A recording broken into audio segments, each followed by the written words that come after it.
Harper had a habit of hopping between jobs, rarely lasting beyond the trial period. Stability seemed elusive for her. On the other hand, Ethan was beginning to grow weary of the constant changes. He had been relying heavily on her contributions to their household income, and her inconsistency was starting to wear him down. One evening, after returning from a particularly draining day at work, Ethan turned to her and gently asked, "How have you been holding up?" Though he longed to relax in silence, he chose instead to engage, hoping to bridge the growing distance between them. Harper's face lit up. "Actually, I'm starting a new job tomorrow," she said, beaming. That cheerful glint in her eyes sparked a sense of hope in Ethan. Maybe, just maybe, this job would be the one that stuck. She explained that she'd be working the night shift as a cook for a round-the-clock food delivery service. In the beginning, everything seemed to click.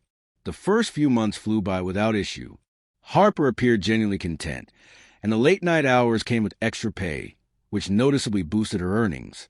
Motivated by the financial rewards, she started picking up even more shifts, quickly falling into a steady rhythm. For over a year, Ethan felt relieved to see her finally thriving. Her passion for her work seemed real, and he encouraged her from the sidelines. But eventually, small oddities began to surface. Harper began spending lavishly, purchasing designer items, gadgets, and luxury beauty products. Whenever Ethan raised an eyebrow or asked about her rising expenses, she'd respond with a playful smirk and say something like, "I'm making enough, don't worry about it." She also grew increasingly attentive to her looks. Harper started hitting the gym regularly, became a frequent visitor at beauty salons, and indulged in spa and cosmetic treatments. While Ethan initially admired her transformation, often sharing their pictures online and basking the compliments, something about the whole situation began to gnaw at him. During a casual get-together, one of his friends jokingly commented, "Careful, man, your wife's glowing like a celebrity. Someone might snatch her away if you're not careful." Ethan laughed it off with a confident reply, "I've got it under control." The subject quickly changed, but the words lingered in the back of his mind. Not long after, another friend invited him to a bachelor party. With a smirk that hinted at mischief, leaning closer, the friend revealed the party would take place at a strip club. Ethan hesitated. It didn't sit right with him. He tried to find reasons to skip it, not wanting to upset Harper or keep anything from her. But after relentless coaxing, he reluctantly gave in and decided to go, though he chose to keep his plans to himself. On the night of the event, Ethan left earlier than usual. Harper was also preparing for her night shift, so he kissed her on the cheek and headed out, quietly wrestling with guilt and the fear of her somehow discovering his secret. But fate, as it often does, had other ideas. Ethan and the rest of the group stepped into a low-lit room washed in vibrant neon. Most of the crowd consisted of men, gathered around scattered tables, their attention fixed on the stage. Ethan felt strangely out of place, like a teenager stumbling upon a hidden drawer of things he wasn't meant to see. An uneasy feeling settled over him, but his friend, noticing the discomfort, clapped him on the back and joked, "Every guy's got to check out a place like this at least once." "I'm married," Ethan replied firmly, hoping to shift the mood. "Not in here, you're not," his friend quipped with a chuckle, clearly unconcerned with Ethan's boundaries. Reluctantly, they found a table tucked away from the main stage just as the show began. Ethan avoided looking up, doing his best to ignore the spectacle. But before long, the same friend elbowed him excitedly and yelled, "Dude, look at the stage!" His voice barely cut to the loud roar of applause that had just erupted. The booming music echoed through the room, but despite himself, Ethan turned his gaze toward the stage, and what he saw left him completely paralyzed. There, under the bright lights and draped in seductive, expensive lingerie, stood Harper, his wife. Time seemed to stall. The world around him lost focus as disbelief gripped him tightly. His mind fought to process the surreal image in front of him. Harper moved with elegance and confidence, dancing in a way Ethan had never seen before. His mouth fell open, stunned, unable to comprehend the scene unraveling in front of him. The friend beside him, equally blindsided, looked away out of respect, not wanting to witness what felt deeply personal. But Ethan couldn't look away.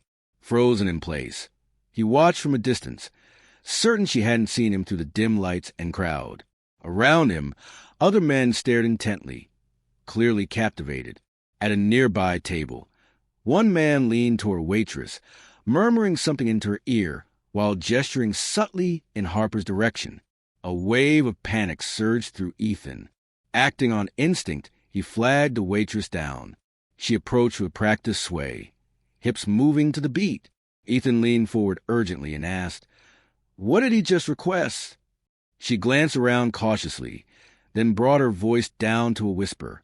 He asked for a private session with the girl on stage. Ethan's expression darkened. Turning to his friend, he demanded an explanation of what a private session actually involved. The friend hesitated, his face tense with discomfort, before finally muttering, "You don't want to know. Honestly, man, you should just go." But Ethan remained seated, jaw clenched, heart pounding. Leaving wasn't an option. He needed answers. He needed to see her face. As Harper wrapped up her performance, Ethan kept a careful eye on the man who'd made the request. He watched as the man rose and made his way toward a hallway. Stealthily, Ethan followed, keeping to the shadows. He saw the man slip into one of the back rooms. Moments later, Harper appeared and, without hesitation, stepped inside. Ethan stood there, torn. Should he storm in now or wait to see what would happen next? He felt the weight of betrayal pressing hard against his chest. The door didn't look particularly sturdy. If it came down to it, he knew he could force his way in. He made his decision. Stepping inside, Ethan was hit with a scene so grotesque it felt like a twisted scene from a low-budget drama. The man was seated on a small red love seat. Pants dropped to his ankles. Harper knelt in front of him, caught in an unthinkable position.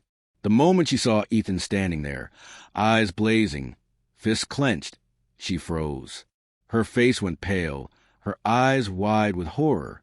Before Ethan could utter a word, a bouncer charged in and slammed him against the wall. Onlookers turned toward the noise, stunned. The guard swiftly dragged him toward the exit. As he was being escorted out, one of the bouncers, his face laced with reluctant sympathy, asked, "Was she your wife?" Ethan nodded grimly. The bouncer let out a long sigh. "She's been here a while. Always told everyone she was single. Never said anything about having a family. But I guess the truth's out now." Ethan's heart felt hollow, the ache deep and unbearable. Without saying a word, he turned away and left, needing to be anywhere but there. That night, he didn't go home. By morning, his lease was canceled, and within a few days, he had filed for divorce.